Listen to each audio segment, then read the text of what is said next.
ಈ ಜುಲೈ ಮಂತಲ್ಲಿ ನಮ್ಮ stock market ಒಳಗಡೆ ಹೈಯೆಸ್ಟ್ SIP ಕಾಂಟ್ರಿಬ್ಯೂಷನ್ ಬಂದಿದೆ. ಈಕ್ವಿಟಿ ಇನ್ಫ್ಲೋಸ್ ನೋಡಿಕೊಂಡ್ರೆ ಮಂತ್ ಆನ್ ಮಂತ್ ಬೇಸಿಸಲ್ಲಿ 80% ಇನ್ಕ್ರೀಸ್ ಆಗಿದೆ. ಫ್ರೆಂಡ್ಸ್, ಇವಾಗ ಒಂದು ಕಡೆ ನೋಡಿಕೊಂಡ್ರೆ ಮಾರ್ಕೆಟ್ ಕಂಟಿನ್ಯೂಸ್ ಆಗಿ ಫಾಲ್ ಆಗ್ತಾನೆ ಇದೆ. ಆದರೆ ಈ ರಿಟೇಲ್ ಇನ್ವೆಸ್ಟರ್ಸ್ ನೋಡಿಕೊಂಡ್ರೆ SIP ಮುಖಾಂತರ ಕಂಟಿನ್ಯೂಸ್ ಆಗಿ ಮಾರ್ಕೆಟ್ ಒಳಗಡೆ ಇನ್ವೆಸ್ಟ್ ಮಾಡ್ತಾ ಇದ್ದಾರೆ. ಯಾಕೆ ಇವ್ರು ಈ ಥರ ಕಂಟಿನ್ಯೂಸ್ ಆಗಿ ಇನ್ವೆಸ್ಟ್ ಮಾಡ್ತಾ ಇದ್ದಾರೆ ಅಂತ ಮಾತಾಡ್ಕೊಳ್ಳೋಣ. ಅದಾದಮೇಲೆ ಈ ಮಂತ್ ಆನ್ ಮಂತ್ ಬೇಸಿಸಲ್ಲಿ ಈ ಮ್ಯೂಚುವಲ್ ಫಂಡ್ ಹೌಸಸ್ ಯಾವ್ಯಾವ ಕಂಪನೀಸಲ್ಲಿ ಇನ್ವೆಸ್ಟ್ ಮಾಡ್ತಾ ಇದ್ದಾರೆ ಅಂತ ಪ್ರತಿಯೊಂದನ್ನು ಡೀಟೇಲ್ ಆಗಿ ಮಾತಾಡ್ಕೊಳ್ಳೋಣ. ಯಾವುದೇ ಕಾರಣಕ್ಕೂ ಈ ವಿಡಿಯೋನ ಸ್ಕಿಪ್ ಮಾಡಕ್ಕೆ ಹೋಗ್ಬೇಡಿ, ಕೊನೆ ತನಕ ನೋಡಿ, ತುಂಬಾನೇ ಯೂಸ್ಫುಲ್ ಇನ್ಫಾರ್ಮೇಶನ್ ಇರುತ್ತೆ. Hello friends, welcome to two brothers finance and good evening. Friends, ಇವಾಗ ಈ ಜುಲೈ ಮಂತ್ ಅಲ್ಲಿ ನೋಡ್ಕೊಂಡ್ರೆ ಮಾರ್ಕೆಟ್ ತುಂಬಾನೇ ಕರೆಕ್ಟ್ ಆಗಿದೆ. ಇವಾಗ ಜುಲೈ ಶುರು ಆದಾಗ ಜುಲೈ 1st ಅಲ್ಲಿ ಮಾರ್ಕೆಟ್ ಎಲ್ಲಿತ್ತು ಅಂತ ನೋಡಿ. ಅದೇ ಜುಲೈ 31st ನೋಡ್ಕೊಂಡ್ರೆ ಮಾರ್ಕೆಟ್ ತುಂಬಾನೇ ಕರೆಕ್ಟ್ ಆಗಿದೆ. ಇವಾಗ ನಿಫ್ಟಿ ನೋಡ್ಕೊಂಡ್ರು 800 ಪಾಯಿಂಟ್ಸ್ ಕರೆಕ್ಟ್ ಆಗಿದೆ ಒಂದೇ ಮಂತ್ ಅಲ್ಲೇನೆ, ಅಂದ್ರೆ 3% ಮಾರ್ಕೆಟ್ ಫಾಲ್ ಆಗಿದೆ. ಅದೇ ಮಿಡ್ ಕ್ಯಾಪ್ಸ್ ನೋಡ್ಕೊಂಡ್ರೆ 2300 ಪಾಯಿಂಟ್ಸ್ ಫಾಲ್ ಆಗಿದೆ, ಅಂದ್ರೆ 4% ಮಾರ್ಕೆಟ್ ಫಾಲ್ ಆಗಿರೋದು. ಅದೇ ಸ್ಮಾಲ್ ಕ್ಯಾಪ್ಸ್ ಬಂದ್ರೆ 1100 ಪಾಯಿಂಟ್ಸ್ ಫಾಲ್ ಆಗಿದೆ, ಅಂದ್ರೆ 6% ಮಾರ್ಕೆಟ್ ಫಾಲ್ ಆಗಿದೆ ಒಂದೇ ಮಂತ್ ಅಲ್ಲೇನೆ.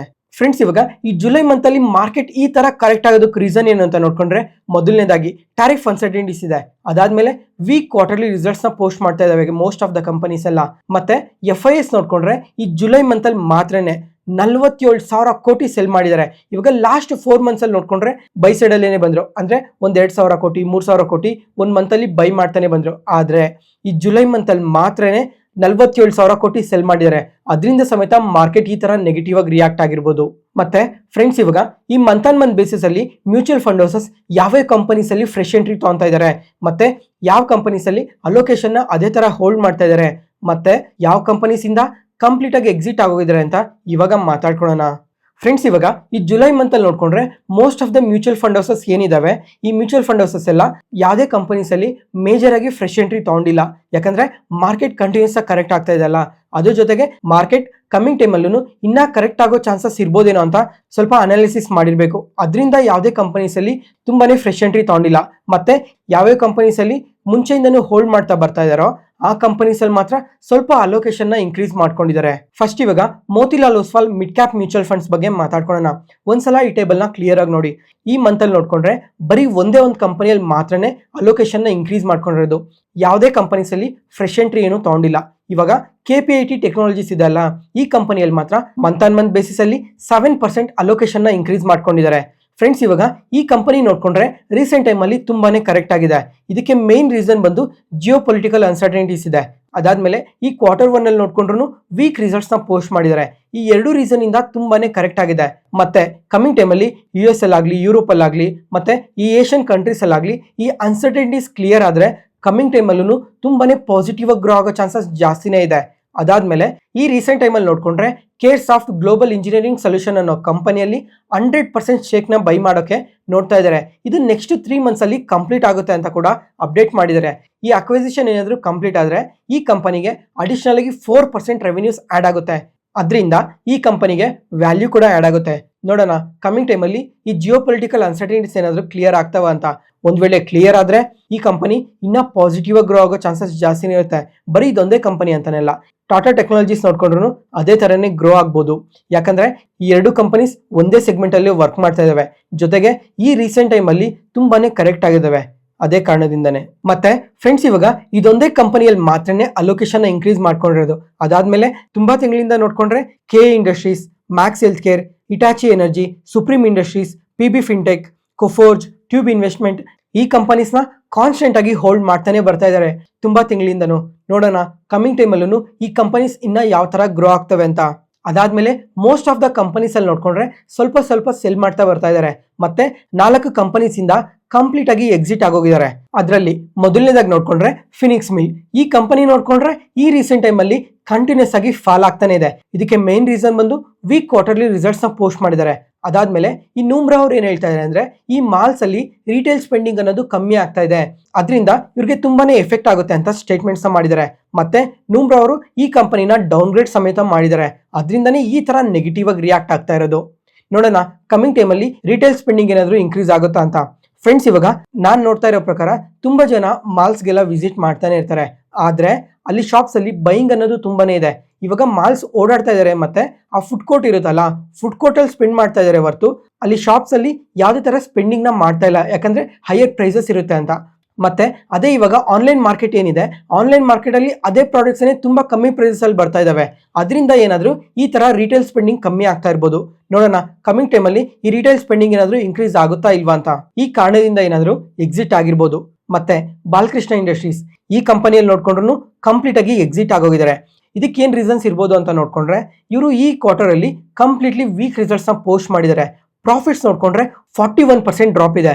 ಮತ್ತೆ ಈ ತರ ರಿಸಲ್ಟ್ಸ್ ನ ಪೋಸ್ಟ್ ಮಾಡಿದ್ಮೇಲೆ ಮ್ಯಾನೇಜ್ಮೆಂಟ್ ಅವ್ರು ನೋಡ್ಕೊಂಡ್ರೆ 3500 crores ಕೇಪೆಕ್ಸ್ ಪ್ಲಾನ್ ನ ಅನೌನ್ಸ್ ಮಾಡಿದ್ದಾರೆ. ಅಂದ್ರೆ ನೆಕ್ಸ್ಟ್ 3 years ಅಲ್ಲಿ 3500 crores ಇನ್ವೆಸ್ಟ್ ಮಾಡ್ತೀವಿ ಅಂತ ಸ್ಟೇಟ್ಮೆಂಟ್ಸ್ ನ ಮಾಡಿರೋದು. ಫ್ರೆಂಡ್ಸ್, ಇವಾಗ ಒಂದು ಕ್ವಾರ್ಟರ್ ಅಲ್ಲಿ ಈ ಕಂಪನಿ ಎಷ್ಟು ಪ್ರಾಫಿಟ್ಸ್ ನ ಜನರೇಟ್ ಮಾಡುತ್ತೆ ಅಂತ ನೋಡ್ಕೊಂಡ್ರೆ 300 ಕೋಟಿಯಿಂದ 400 ಕೋಟಿವರೆಗೂ ಪ್ರಾಫಿಟ್ಸ್ ನ ಜನರೇಟ್ ಮಾಡ್ತಾರೆ. ಇವಾಗ ಇಷ್ಟೆಲ್ಲ ಪ್ರಾಫಿಟ್ಸ್ ನ ಜನರೇಟ್ ಮಾಡಿದ್ಮೇಲೆ ಇನ್ನ ತುಂಬಾನೇ ಎಕ್ಸ್ಪೆನ್ಸಸ್ ಇರುತ್ತೆ. ಅದೇ ಇಷ್ಟೆಲ್ಲ ಇನ್ವೆಸ್ಟ್ ಮಾಡ್ತೀವಿ ಅಂತ ಸ್ಟೇಟ್ಮೆಂಟ್ಸ್ ನ ಮಾಡಿದ್ರಲ್ಲ, ಅಂದ್ರೆ ಇವಾಗ ನೋಡ್ಕೊಂಡ್ರೆ ತುಂಬಾನೇ ಪಾಸಿಟಿವ್ ಸ್ಟೇಟ್ಮೆಂಟ್ಸ್ ನ ಮಾಡ್ತಾರೆ ವೀಕ್ ರಿಸಲ್ಟ್ಸ್ ನ ಪೋಸ್ಟ್ ಮಾಡಿದ್ಮೇಲೆ. ಅದೇ ಕಮಿಂಗ್ ಕ್ವಾರ್ಟರ್ಸ್ ಅಲ್ಲೂ ಇದೇ ತರ ರಿಪೀಟ್ ಆಗ್ತಾ ಹೋಗುತ್ತೇನೋ, ಅಥವಾ ಏನಾದ್ರು ಸ್ವಲ್ಪ ಎಕ್ಸಿಕ್ಯೂಟ್ ಮಾಡಕ್ ಹೋಗಿ ಮತ್ತೆ ಫೇಲ್ ಆಗ್ತಾರೇನೋ ಅಂತ ಇನ್ವೆಸ್ಟರ್ಸ್ ಅಲ್ಲಿ ಸ್ವಲ್ಪ ಟೆನ್ಷನ್ಸ್ ಬಿಲ್ಡ್ ಆಗಿರೋ ಕಾರಣದಿಂದ ಈ ತರ ಶೇರ್ ಪ್ರೈಸ್ ಕರೆಕ್ಟ್ ಆಗ್ತಾ ಬಂದಿರಬಹುದು. ಮತ್ತೆ ಇದೇ ರೀಸನ್ ಇಂದನೂ ಸಹ Motilal Oswal mid cap mutual funds ಅವರು ಎಕ್ಸಿಟ್ ಆಗಿರ್ಬೋದೇನೋ. ನೋಡೋಣ ಕಮಿಂಗ್ ಕ್ವಾರ್ಟರ್ಸ್ ಅಲ್ಲಿ ಇವ್ರು ಹೇಳಿರೋ ಕೇಪೆಕ್ಸ್ ಪ್ಲಾನ್ ಪ್ರಕಾರ ಯಾವ ತರ ಎಕ್ಸಿಕ್ಯೂಟ್ ಮಾಡ್ತಾ ಹೋಗ್ತಾರೆ ಅಂತ. ನೆಕ್ಸ್ಟ್ ಮ್ಯಾನ್ಕೈಂಡ್ ಫಾರ್ಮಾ ಈ ಕಂಪನಿಯಲ್ಲೂ ಅಷ್ಟೇ ಕಂಪ್ಲೀಟ್ ಆಗಿ ಎಕ್ಸಿಟ್ ಆಗೋಗಿದ್ದಾರೆ ಈ ಜುಲೈ ಮಂತ್ ಅಲ್ಲೇನೆ. ಮತ್ತೆ ಈ ಕಂಪನಿ ರಿಸಲ್ಟ್ಸ್ ನೋಡ್ಕೊಂಡ್ರೆ ಕಂಪ್ಲೀಟ್ಲಿ ವೀಕ್ ರಿಸಲ್ಟ್ಸ್ ನ ಪೋಸ್ಟ್ ಮಾಡಿದ್ದಾರೆ. 18% ಪ್ರಾಫಿಟ್ಸ್ ಅಲ್ಲಿ ಡ್ರಾಪ್ ಇದೆ. ಮತ್ತೆ ಅದೇ ಟೈಮ್ ಅಲ್ಲೇನೆ PE ಫಂಡ್ ಅವರು ಸಮೇತ ಈ ಕಂಪನಿಯಲ್ಲಿ ಸ್ಟೇಕ್ ನ ಕಮ್ಮಿ ಮಾಡ್ಕೊಂಡಿದ್ದಾರೆ. ಅದೇ ಕಾರಣದಿಂದ ಈ ಕಂಪನಿ ಕಂಟಿನ್ಯೂಸ್ ಆಗಿ ಫಾಲ್ ಆಗ್ತಾನೆ ಬರ್ತಾ ಇದೆ. ಅದ್ರ ಜೊತೆಗೆ ಈ ಫಾರ್ಮಾಸ್ಯೂಟಿಕಲ್ಸ್ ಅಲ್ಲಿ ಈ ರೀಸೆಂಟ್ ಟೈಮ್ ಅಲ್ಲಿ ತುಂಬಾನೇ ಅನ್ಸರ್ಟನಿಟೀಸ್ ಕೂಡ ಡೆವಲಪ್ ಆಗಿದೆ ಈ ಟ್ಯಾರಿಫ್ ರಿಲೇಟೆಡ್ ಆಗಿ. ಅದರಿಂದ ಸಮೇತ ಈ ಮ್ಯೂಚುವಲ್ ಫಂಡ್ಸ್ ಅವರು ಈ ಕಂಪನಿಯಿಂದ ಎಕ್ಸಿಟ್ ಆಗಿರ್ಬೋದು. ಮತ್ತೆ ವ್ಯಾಲ್ಯೂಯೇಷನ್ಸ್ ನೋಡ್ಕೊಂಡ್ರು ಸ್ವಲ್ಪ ಎಕ್ಸ್ಪೆನ್ಸಿವ್ ಅಲ್ಲಿ ಇರ್ಬೋದು. ಈ ಓವರ್ ಆಲ್ ಎಲ್ಲಾ ಕಾರಣದಿಂದ ಎಕ್ಸಿಟ್ ಆಗಿರ್ಬೋದು. 4ನೇ ಕಂಪನಿ ಬಂದು ಜಿಯೋ ಫಿನಾನ್ಷಿಯಲ್ ಸರ್ವಿಸಸ್. ಈ ಕಂಪನಿ ನೋಡ್ಕೊಂಡ್ರೆ ಲಾಸ್ಟ್ 6 months ಅಲ್ಲಿ ಎಬೋ 50% ರ್ಯಾಲಿ ಆಗಿದೆ. ಯಾಕಂದ್ರೆ ಈ ಕಂಪನಿ ರಿಲೇಟೆಡ್ ಆಗಿ ಈ ರೀಸೆಂಟ್ ಟೈಮ್ ಅಲ್ಲಿ ತುಂಬಾನೇ ಪಾಸಿಟಿವ್ ಅಪ್ಡೇಟ್ಸ್ ಬಂದಿದಾವೆ. ಮತ್ತೆ ರೀಸೆಂಟ್ ಆಗಿ ಸೆಬಿಯಿಂದ AMC ಬಿಸ್ನೆಸ್ ಗೆ ಅಪ್ರೂವಲ್ ಕೂಡ ಸಿಕ್ಕಿದೆ. ಮತ್ತೆ Jio BlackRock joint venture ಅಲ್ಲಿ ಕೆಲವೊಂದು ಫಂಡ್ಸ್ ನ ಕೂಡ ಲಾಂಚ್ ಮಾಡಿದ್ದಾರೆ. ಅದ್ರ ಜೊತೆಗೆ ಈ Q1 ಅಲ್ಲಿ ನೋಡ್ಕೊಂಡ್ರೆ ರೆವಿನ್ಯೂಸ್ 47% ಇನ್ಕ್ರೀಸ್ ಆಗಿದೆ. ಅದರಿಂದ ವ್ಯಾಲ್ಯೂಯೇಷನ್ಸ್ ನೋಡ್ಕೊಂಡ್ರೆ ಸ್ವಲ್ಪ ಸ್ಟ್ರೆಚ್ ಆಗಿರ್ಬೋದು ಅಂತ ಏನಾದ್ರು ಈ ಮ್ಯೂಚುವಲ್ ಫಂಡ್ ಅವರು ಎಕ್ಸಿಟ್ ಆಗಿರ್ಬೋದು. ಫ್ರೆಂಡ್ಸ್, ಇದು Motilal Oswal mid cap mutual fund ಅವರು ಈ ಜುಲೈ ಮಂತ್ ಅಲ್ಲಿ ಯಾವ ತರ ಆಕ್ಟಿವಿಟಿ ಮಾಡಿದ್ದಾರೆ ಅಂತ ಮಾತಾಡ್ಕೊಂಡ್ವಲ್ವಾ. ಫ್ರೆಂಡ್ಸ್, ಯಾವುದೇ ಪಾಯಿಂಟ್ ಅಲ್ಲಿ ನಾನು ಹೇಳೋ ಇನ್ಫಾರ್ಮೇಶನ್ ನಿಮಗೆ ಯೂಸ್ಫುಲ್ ಅನ್ಸಿದ್ರೆ ಈ ವಿಡಿಯೋನ ಲೈಕ್ ಮಾಡಿ. ಮತ್ತೆ ನಿಮ್ಮ ಫ್ರೆಂಡ್ಸ್ ಅಲ್ಲಿ ಯಾರಿಗಾದ್ರೂ ಸ್ಟಾಕ್ ಮಾರ್ಕೆಟ್ ಬಗ್ಗೆ ಇಂಟ್ರೆಸ್ಟ್ ಇರೋರಿಗೆ ಈ ವಿಡಿಯೋಸ್ನ ಶೇರ್ ಮಾಡಿ. ಮತ್ತೆ ಅದೇ ತರ ನೀವು ಈ ಜುಲೈ ಮಂತ್ ಅಲ್ಲಿ ಯಾವ್ದಾದ್ರು ಕಂಪನೀಸ್ ಇಂದ ಕಂಪ್ಲೀಟ್ ಆಗಿ ಎಕ್ಸಿಟ್ ಆಗೋಗಿದ್ರೆ ಒಂದ್ಸಲ ಕಮೆಂಟ್ ಸೆಷನ್ ಅಲ್ಲಿ ಕಮೆಂಟ್ ಮಾಡಿ. ಜೊತೆಗೆ ಆದ್ರೆ ಯಾವ ಕಾರಣದಿಂದ ಎಕ್ಸಿಟ್ ಆಗಿದ್ರೆ ಅಂತ ರೀಸನ್ಸ್ ಕೂಡ ಕಮೆಂಟ್ ಸೆಷನ್ ಅಲ್ಲಿ ಕಮೆಂಟ್ ಮಾಡಿ. ಅದರಿಂದ ಇನ್ನ ಮಿಕ್ಕಿರೋ ಇನ್ವೆಸ್ಟರ್ಸ್ ಕೂಡ ತುಂಬಾನೇ ಉಪಯೋಗ ಆಗುತ್ತೆ. ಯಾವ ಕಂಪನೀಸ್ ಇಂದ ಎಕ್ಸಿಟ್ ಆಗ್ತಾ ಇದೀರಾ, ಯಾವ ಕಾರಣದಿಂದ ಎಕ್ಸಿಟ್ ಆಗ್ತಾ ಇದೀರಾ ಅಂತ ಪ್ರತಿಯೊಬ್ಬರಿಗೂ ಕ್ಲಿಯರ್ ಆಗಿ ಗೊತ್ತಾಗುತ್ತೆ. Next Parag Parikh flexi cap fund. Friends, ಇವಾಗ ಈ ಫಂಡ್ ರಿಲೇಟೆಡ್ ಆಗಿ ನನ್ನ ಒಪಿನಿಯನ್ನ ಶೇರ್ ಮಾಡ್ತೀನಿ ನೋಡಿ. ಇವಾಗ ಮಾರ್ಕೆಟ್ ಏನಾದ್ರು ಬೆಟರ್ ಆಗಿ ಗ್ರೋ ಆಗ್ತಾ ಇರುತ್ತಲ್ಲ, ಆ ಟೈಮಲ್ಲಿ ನೋಡ್ಕೊಂಡ್ರೆ ಒಳ್ಳೆ ಪರ್ಫಾರ್ಮೆನ್ಸೇ ಕೊಡುತ್ತೆ. ಮತ್ತೆ ಮಾರ್ಕೆಟ್ ಏನಾದ್ರು ಫಾಲ್ ಆಗೋ ಟೈಮಲ್ಲಿ ನೋಡ್ಕೊಂಡ್ರೆ ಬೇರೆ ಫಂಡ್ಸ್ಗೆ ಕಂಪೇರ್ ಮಾಡ್ಕೊಂಡ್ರೆ ಅಷ್ಟಾಗಿ ಈ ಫಂಡ್ ಫಾಲ್ ಆಗಲ್ಲ. ಜೊತೆಗೆ ಕಾನ್ಸ್ಟೆಂಟ್ ಆಗಿ ಒಳ್ಳೆ ಪರ್ಫಾರ್ಮ್ ಮಾಡ್ತಾ ಇರುತ್ತೆ ಎಲ್ಲ ಟೈಮಲ್ಲೂ. ನೆಕ್ಸ್ಟ್ ಇವಾಗ ಈ ಜುಲೈ ಮಂತ್ ಅಲ್ಲಿ ಇವರು ಯಾವ್ಯಾವ ಕಂಪನೀಸ್ ಅಲ್ಲಿ ಸ್ಟೇಕ್ ನ ಇನ್ಕ್ರೀಸ್ ಮಾಡ್ಕೊಂಡಿದ್ದಾರೆ ಅಂತ ಮಾತಾಡ್ಕೊಳ್ಳೋಣ. ಅದರಲ್ಲಿ ಮೊದಲನೇದಾಗಿ ನೋಡ್ಕೊಂಡ್ರೆ EID ಪ್ಯಾರಿ. ಈ ಕಂಪನಿಯಲ್ಲಿ ನೋಡ್ಕೊಂಡ್ರೆ 13% ಅಲೋಕೇಶನ್ ನ ಇನ್ಕ್ರೀಸ್ ಮಾಡ್ಕೊಂಡಿದ್ದಾರೆ. ಫ್ರೆಂಡ್ಸ್, ಇವಾಗ ಒಂದ್ಸಲ ಈ ಕಂಪನಿ ನೋಡ್ಕೊಂಡ್ರೆ ಲಾಸ್ಟ್ 6 months ಅಲ್ಲಿ 50% ರ್ಯಾಲಿ ಆಗಿದೆ. ಜೊತೆಗೆ ತುಂಬಾನೇ ಒಳ್ಳೆ ಕ್ವಾರ್ಟರ್ಲಿ ರಿಸಲ್ಟ್ಸ್ ನ ಕೂಡ ಪೋಸ್ಟ್ ಮಾಡ್ತಾ ಇದ್ದಾರೆ. ಇವಾಗ ಇಯರ್ ಆನ್ ಇಯರ್ ಅಲ್ಲಿ ರೆವಿನ್ಯೂಸ್ ನೋಡ್ಕೊಂಡ್ರೆ 29% ಇನ್ಕ್ರೀಸ್ ಆಗಿದೆ. ಮತ್ತೆ ಪ್ರಾಫಿಟ್ಸ್ ನೋಡ್ಕೊಂಡ್ರೆ 170% ಇಯರ್ ಆನ್ ಇಯರ್ ಅಲ್ಲಿ ಇನ್ಕ್ರೀಸ್ ಆಗಿದೆ. ಫ್ರೆಂಡ್ಸ್, ಇವಾಗ ಈ ಕಂಪನಿ ನೋಡ್ಕೊಂಡ್ರೆ ತುಂಬಾನೇ ಪಾಸಿಟಿವ್ ಆಗಿ ರಿಯಾಕ್ಟ್ ಆಗ್ತಾ ಇದೆ ಅಲ್ಲ. ಮತ್ತೆ ಫ್ರೆಂಡ್ಸ್, ಇವಾಗ ಈ ಕಂಪನಿ ಬಿಸ್ನೆಸ್ ಬಗ್ಗೆ ನೋಡ್ಕೊಂಡ್ರೆ ಇವರು ಶುಗರ್ಸ್, ನ್ಯೂಟ್ರಿಸಿಟಿಕಲ್ಸ್, ಎಥನಾಲ್ ಈ ತರ 3 ಸೆಗ್ಮೆಂಟ್ಸ್ ಅಲ್ಲಿ ವರ್ಕ್ ಮಾಡ್ತಾರೆ. ಅದರಿಂದನೇ ಈ ತರ ತುಂಬಾನೇ ಪಾಸಿಟಿವ್ ಆಗಿ ಗ್ರೋ ಆಗ್ತಾ ಇರೋದು. ಮತ್ತೆ ಯಾರಾದ್ರೂ ಇನ್ವೆಸ್ಟ್ ಮಾಡೋರು ಒಂದನ್ನೇ ಯೋಚನೆ ಮಾಡಬೇಕು, ಈ ಶುಗರ್ ಬಿಸ್ನೆಸ್ ಏನಿದೆ ಇದು ಕಂಪ್ಲೀಟ್ಲಿ ಸಿಕ್ಲಿಕಲ್ ಅಂತ ನೆನ್ಪಿಟ್ಕೊಬೇಕು. ಯಾವ ಟೈಮಲ್ಲಿ ಎಂಟರ್ ಆಗಬೇಕು ಮತ್ತೆ ಯಾವ ಟೈಮಲ್ಲಿ ಎಕ್ಸಿಟ್ ಆಗಬೇಕು ಅನ್ನೋದು ಗೊತ್ತಿರೋರು ಮಾತ್ರನೇ ಈ ತರ ಸ್ಟಾಕ್ಸ್ ನ ಪಿಕ್ ಮಾಡಬೇಕಾಗಿರುತ್ತೆ. ಇವಾಗ ಲಾಸ್ಟ್ 6 months ಅಲ್ಲಿ ತುಂಬಾನೇ ಬೆಟರ್ ಆಗಿ ಗ್ರೋ ಆಗೋಗಿದೆ. ಇವಾಗ ಇನ್ವೆಸ್ಟ್ ಮಾಡಿದ್ರೆ ಇನ್ನ ಪಾಸಿಟಿವ್ ಆಗಿ ಗ್ರೋ ಆಗ್ಬೋದೇನೋ ಅಂತ ಯಾವುದೇ ಕಾರಣಕ್ಕೂ ಯೋಚನೆ ಮಾಡಬೇಡಿ. ಯಾಕಂದ್ರೆ ಇವರು ಶುಗರ್ ಬಿಸ್ನೆಸ್ ರಿಲೇಟೆಡ್ ಆಗಿ ವರ್ಕ್ ಮಾಡ್ತಾರೆ. ಅದರಿಂದ ಈ ಬಿಸ್ನೆಸ್ ಸಿಕ್ಲಿಕಲ್ ಆಗಿರುತ್ತೆ ಅಂತ ನೆನ್ಪಿಟ್ಕೊಂಡಿರ್ಬೇಕು. ನೆಕ್ಸ್ಟ್ ಅದಾದ್ಮೇಲೆ ಮತ್ತೆ ಫ್ರೆಂಡ್ಸ್, ಇವಾಗ ಇನ್ನ 2 ಬ್ಯಾಂಕ್ಸ್ ಅಲ್ಲಿ ಅಲೋಕೇಶನ್ಸ್ ನ ಇನ್ಕ್ರೀಸ್ ಮಾಡ್ಕೊಂಡಿದ್ದಾರೆ. ಅದರಲ್ಲಿ ಮೊದಲನೇದಾಗಿ ಆಕ್ಸಿಸ್ ಬ್ಯಾಂಕ್ ಅಲ್ಲಿ ಎಬೋ 10% ಅಲೋಕೇಶನ್ ಇನ್ಕ್ರೀಸ್ ಮಾಡ್ಕೊಂಡಿದ್ದಾರೆ. ಈ Q1 ಅಲ್ಲಿ ನೋಡ್ಕೊಂಡ್ರೆ ಇವರು ಕಂಪ್ಲೀಟ್ಲಿ ವೀಕ್ ರಿಸಲ್ಟ್ಸ್ ನ ಪೋಸ್ಟ್ ಮಾಡಿದ್ರು. ಆ ಟೈಮಲ್ಲಿ ನೋಡ್ಕೊಂಡ್ರೆ ನಿಯರ್ಲಿ 5 to 6% ವರ್ಗು ಫಾಲ್ ಆಗಿತ್ತು. ಆ ಟೈಮಲ್ಲಿ ಏನಾದ್ರು ಈ ಕಂಪನಿಯಲ್ಲಿ ಅಲೋಕೇಶನ್ ಇನ್ಕ್ರೀಸ್ ಮಾಡ್ಕೊಂಡಿರ್ಬೋದು. ಮತ್ತೆ ICICI ಬ್ಯಾಂಕ್ ಅಲ್ಲಿ ನೋಡ್ಕೊಂಡ್ರು ಎಬೋ 8% ಅಲೋಕೇಶನ್ ಇನ್ಕ್ರೀಸ್ ಮಾಡ್ಕೊಂಡಿದ್ದಾರೆ. ಯಾಕಂದ್ರೆ ಈ ಬ್ಯಾಂಕಿಂಗ್ ಸೆಕ್ಟರ್ ಅಲ್ಲಿ ಪಾಸಿಟಿವಿಟಿ ಜಾಸ್ತಿನೇ ಇರ್ಬೋದು ಅಂತ ಈ ತರ ಅಲೋಕೇಶನ್ ಇನ್ಕ್ರೀಸ್ ಮಾಡ್ಕೊಂಡಿರೋದು. ಫ್ರೆಂಡ್ಸ್, ಇವಾಗ ಯಾವ ಬ್ಯಾಂಕಿಂಗ್ ಸ್ಟಾಕ್ಸ್ ಅಲ್ಲಿ ಅಲೋಕೇಶನ್ ಇನ್ಕ್ರೀಸ್ ಮಾಡ್ಕೊಂಡಿದ್ದಾರೆ ಅಂತ ನೋಡ್ಕೊಂಡ್ರೆ ಕೋಟಕ್ ಮಹೀಂದ್ರಲ್ಲೂ ಇನ್ಕ್ರೀಸ್ ಮಾಡ್ಕೊಂಡಿದ್ದಾರೆ, ಮತ್ತೆ HDFC ಬ್ಯಾಂಕ್ ಅಲ್ಲೂ ಇನ್ಕ್ರೀಸ್ ಮಾಡ್ಕೊಂಡಿದ್ದಾರೆ. ನೋಡೋಣ 4 ಸ್ಟಾಕ್ಸ್ ಅಲ್ಲಿ ಇನ್ಕ್ರೀಸ್ ಮಾಡಿದಾರಲ್ಲ, ಕಮಿಂಗ್ ಟೈಮ್ ಅಲ್ಲಿ ಇನ್ನ ಬ್ಯಾಂಕಿಂಗ್ ಸೆಕ್ಟರ್ ಯಾವ ತರ ಗ್ರೋ ಆಗುತ್ತೆ ಅಂತ. ಅದೇ ತರ ಮತ್ತೆ ಡಾಕ್ಟರ್ ರೆಡ್ಡಿಸ್ ಅಲ್ಲೂ ಅಲೋಕೇಶನ್ ಇನ್ಕ್ರೀಸ್ ಮಾಡ್ಕೊಂಡಿದ್ದಾರೆ. ಮತ್ತೆ ITCL ನೋಡ್ಕೊಂಡ್ರು ಈ ಮಂತ್ ಅಲ್ಲೇನೆ 4% ಅಲೋಕೇಶನ್ ಇನ್ಕ್ರೀಸ್ ಮಾಡ್ಕೊಂಡಿದ್ದಾರೆ. ಫ್ರೆಂಡ್ಸ್, ಇವಾಗ ಈ ITC ಕಂಪನಿ ಬಗ್ಗೆ ಮಾತಾಡೋಣ. ಈ ಕಂಪನಿಯಲ್ಲಿ ಯಾವಾಗ ಇನ್ವೆಸ್ಟ್ ಮಾಡಿದ್ರು ಗೊತ್ತಾ? ಇವರು 2020 ಮಾರ್ಚ್ ಅಲ್ಲಿ ಇನ್ವೆಸ್ಟ್ ಮಾಡಿದ್ರು. ಆ ಟೈಮಲ್ಲಿ ನೋಡ್ಕೊಂಡ್ರೆ ಈ ಕಂಪನಿ ಮಾರ್ಕೆಟ್ ಪ್ರೈಸ್ ನೋಡ್ಕೊಂಡ್ರೆ 150 ಅಲ್ಲಿ ಇತ್ತು. ಆ 150 ಅಲ್ಲಿ ಇದ್ದಿದ್ದಾಗಿಂದನು ಈ ಕಂಪನಿನ ಕಾನ್ಸ್ಟೆಂಟ್ ಆಗಿ ಇನ್ವೆಸ್ಟ್ ಮಾಡ್ತಾನೆ ಬರ್ತಾ ಇದ್ದಾರೆ. ಇವಾಗ ಈ ಜುಲೈ ಮಂತ್ ಅಲ್ಲಿ ನೋಡ್ಕೊಂಡ್ರೆ 4% ಅಲೋಕೇಶನ್ ಇನ್ಕ್ರೀಸ್ ಮಾಡಿದಾರಲ್ಲ, ಮತ್ತೆ ಈ ಕ್ವಾರ್ಟರ್ಲಿ ರಿಸಲ್ಟ್ಸ್ ನೋಡ್ಕೊಂಡ್ರು ಪಾಸಿಟಿವ್ ಆಗಿನೇ ಪೋಸ್ಟ್ ಮಾಡಿದ್ದಾರೆ. ಈ ಸಿಗರೇಟ್ ಬಿಸ್ನೆಸ್ ಅಲ್ಲೂ ಒಳ್ಳೆ ಗ್ರೋತ್ ಇದೆ, ಮತ್ತೆ FMCG ಬಿಸ್ನೆಸ್ ಅಲ್ಲೂ ಒಳ್ಳೆ ಗ್ರೋತ್ನೇ ಪೋಸ್ಟ್ ಮಾಡ್ತಾ ಬರ್ತಾ ಇದ್ದಾರೆ. ನೋಡೋಣ ಕಮಿಂಗ್ ಟೈಮಲ್ಲೂ ಇನ್ನ ಎಷ್ಟು ಗ್ರೋ ಆಗುತ್ತೆ ಅಂತ. ಅದಾದ್ಮೇಲೆ ಫ್ರೆಂಡ್ಸ್, ಇವಾಗ ಈ ITC ಕಂಪನಿಯಲ್ಲಿ ನೀವು ಯಾರಾದರೂ ಇನ್ವೆಸ್ಟ್ ಮಾಡಿದ್ದು ಅದನ್ನು ಕಾನ್ಸ್ಟೆಂಟ್ ಆಗಿ ಇನ್ವೆಸ್ಟ್ ಮಾಡ್ತಾ ಇದ್ರೆ ಒಂದ್ಸಲ ಕಮೆಂಟ್ ಸೆಷನ್ ಅಲ್ಲಿ ಕಮೆಂಟ್ ಮಾಡಿ. ಅಥವಾ ಈ Nifty 50 ಕಂಪನೀಸ್ ಅಲ್ಲಿ ಯಾವ್ದಾದ್ರು ಒಂದು ಕಂಪನಿಯಲ್ಲಿ ಕಾನ್ಸ್ಟೆಂಟ್ ಆಗಿ ಇನ್ವೆಸ್ಟ್ ಮಾಡ್ತಾ ಇದ್ರು ಸಮೇತ ಕಮೆಂಟ್ ಸೆಷನ್ ಅಲ್ಲಿ ಕಮೆಂಟ್ ಮಾಡಿ ಯಾವ ಕಂಪನಿನ ಹೋಲ್ಡ್ ಮಾಡ್ತಾ ಇದೀರಾ ಅಂತ. ಮತ್ತೆ ಫ್ರೆಂಡ್ಸ್, ಇವಾಗ ಈ ಪರಾಕ್ ಪರೀಕ್ ಮ್ಯೂಚುವಲ್ ಫಂಡ್ಸ್ ಅವ್ರು ನೋಡ್ಕೊಂಡ್ರೆ ಒಂದೇ ಒಂದು ಕಂಪನಿಯಲ್ಲಿ ಮಾತ್ರ ಕಂಪ್ಲೀಟ್ ಆಗಿ ಎಕ್ಸಿಟ್ ಆಗೋಗಿದ್ದಾರೆ. ಅದೇ ಮೋತಿಲಾಲ್ ಒಸ್ವಾಲ್ ಫಿನಾನ್ಷಿಯಲ್ ಸರ್ವಿಸಸ್. ಇದೊಂದು ಕ್ಯಾಪಿಟಲ್ ಮಾರ್ಕೆಟ್ಗೆ ಸಂಬಂಧಪಟ್ಟಿರೋ ಕಂಪನಿ. ಇವಾಗ ಈ ಕ್ಯಾಪಿಟಲ್ ಮಾರ್ಕೆಟ್ ಕಂಪನೀಸ್ ನೋಡ್ಕೊಂಡ್ರೆ ಈ ರೀಸೆಂಟ್ ಟೈಮಲ್ಲಿ ಅಂದ್ರೆ ಲಾಸ್ಟ್ 1 year ಅಲ್ಲಿ ನೋಡ್ಕೊಂಡ್ರೆ ತುಂಬಾನೇ ರ್ಯಾಲಿ ಆಗೋಗಿದೆ. ಜೊತೆಗೆ ವ್ಯಾಲ್ಯೂಷನ್ಸ್ ನೋಡ್ಕೊಂಡ್ರು ಕಂಪ್ಲೀಟ್ಲಿ ಎಕ್ಸ್ಪೆನ್ಸಿವ್ ಅಲ್ಲಿ ಇದಾವೆ. ಆ ಕಾರಣದಿಂದ ಏನಾದರೂ ಈ ಕ್ಯಾಪಿಟಲ್ ಮಾರ್ಕೆಟ್ ಸ್ಟಾಕ್ ಇಂದ ಎಕ್ಸಿಟ್ ಆಗಿರ್ಬೋದು.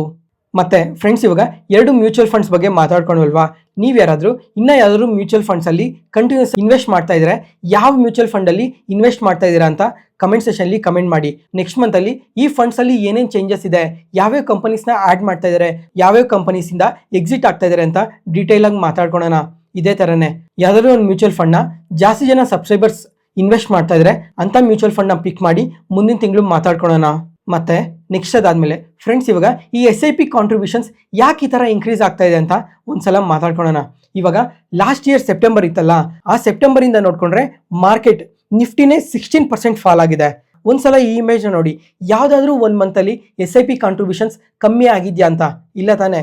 ಅದಾದ್ಮೇಲೆ ಇಲ್ಲಿಂದ ನಿಫ್ಟಿನೇ 16% ಫಾಲ್ ಆಯ್ತಲ್ಲ, 16% ಫಾಲ್ ಆದ್ಮೇಲೆ ಏಪ್ರಿಲ್ 7 ಟ್ರಂಪ್ ಅವರು ಟ್ಯಾರಿಫ್ನ ಪಾಸ್ ಮಾಡಿದ್ರು. ಟ್ಯಾರಿಫ್ನ ಪಾಸ್ ಮಾಡಿದ್ಮೇಲೆ ನೋಡ್ಕೊಂಡ್ರೆ ನಿಯರ್ಲಿ Nifty 50ನೇ 12% ವರೆಗೂ ಪಾಸಿಟಿವ್ ಆಗಿ ರಿಯಾಕ್ಟ್ ಆಗಿದೆ. ಇವಾಗ ಈ ಸೈಕಲ್ ಏನಿದೆ, ಈ ಸೈಕಲ್ ಅಲ್ಲಿ ಪ್ರತಿ ಮಂತಲ್ಲೂ ಯಾರು ಇನ್ವೆಸ್ಟ್ ಮಾಡ್ತಾ ಹೋಗಿದ್ದಾರೆ ಆ ಇನ್ವೆಸ್ಟ್ ಮಾಡಿರೋರಿಗೆ ಪ್ರತಿಯೊಬ್ಬರಿಗೂ ಈ 12% ಏನ್ ರ್ಯಾಲಿ ಆಯ್ತು ಆ ಟೈಮಲ್ಲಿ ಅವ್ರಿಗೆ ಆ ಮ್ಯಾಜಿಕ್ ಕಾಣಿಸಿದೆ. ಯಾವಾಗ ಮಾರ್ಕೆಟ್ ಫಾಲ್ ಆಗುತ್ತೋ ಆ ಟೈಮಲ್ಲಿ ಇನ್ವೆಸ್ಟ್ ಮಾಡಿದ್ರೆ ನಮಗೆ ಯೂನಿಟ್ಸ್ ಇನ್ನ ಜಾಸ್ತಿ ಅಲೋಕೇಟ್ ಆಗುತ್ತೆ. ಅದರಿಂದ ಕಮಿಂಗ್ ಟೈಮಲ್ಲಿ ಮಾರ್ಕೆಟ್ ಇನ್ನ ಪಾಸಿಟಿವ್ ಗ್ರೋ ಆದ್ರೆ ನಮಗೆ ಲಾಂಗ್ ಟರ್ಮ್ ಅಲ್ಲಿ ವೆಲ್ ಜನರೇಟ್ ಆಗೋ ಚಾನ್ಸಸ್ ಜಾಸ್ತಿ ಇರುತ್ತೆ ಅಂತ ಈ ತರ ಕಾನ್ಸ್ಟೆಂಟ್ ಆಗಿ ಇನ್ವೆಸ್ಟ್ ಮಾಡ್ತಾ ಇರೋದು. ಅದಕ್ಕೋಸ್ಕರ ನಾನು ತುಂಬಾ ಸಲನೇ ಹೇಳಿದ್ದೆ, ಮಾರ್ಕೆಟ್ ಎಂದಾದ್ರೂ ಫಾಲ್ ಆದ್ರೆ ಆ ಟೈಮಲ್ಲಿ ಇದ್ರೆ ಇನ್ನ ಸ್ವಲ್ಪ ಜಾಸ್ತಿ ಇನ್ವೆಸ್ಟ್ ಮಾಡಿ.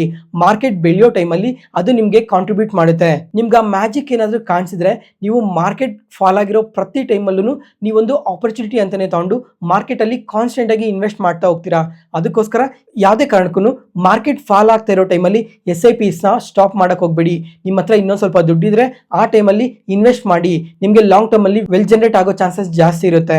ಫ್ರೆಂಡ್ಸ್, ಈ ವಿಡಿಯೋನ ಇಲ್ಲಿವರೆಗೂ ನೋಡ್ತಾ ಇದ್ದೀರಾ ಅಂದ್ರೆ ನಾನು ಹೇಳ್ತಿರೋ ಇನ್ಫಾರ್ಮೇಶನ್ ನಿಮ್ಗೆ ತುಂಬಾನೇ ಉಪಯೋಗ ಆಗ್ತಾ ಇದೆ ಅಂತ ಅನ್ಕೊಂತೀನಿ.